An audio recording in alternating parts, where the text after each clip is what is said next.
Hello, this is Maime, and today I was reading a story in the newspaper about this Facebook foolishness. You could see it, it's right on the Drudge Report. It said that Facebook is responsible for a massive outbreak of sniffles. And it just goes to show what I've been saying all along. Honey, stay away from that Facebook. That foolishness is just wrong. There's all kinds of strange people talking to a whole bunch of other strange people, and now they all giving each other the sniffles.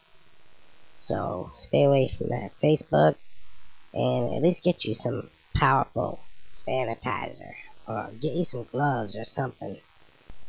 But anyway, basically, I just want to say, uh, beware of Facebook, stick to Twitter, but above all, stay your ass at home where you belong, and you don't have to worry about getting sniffles.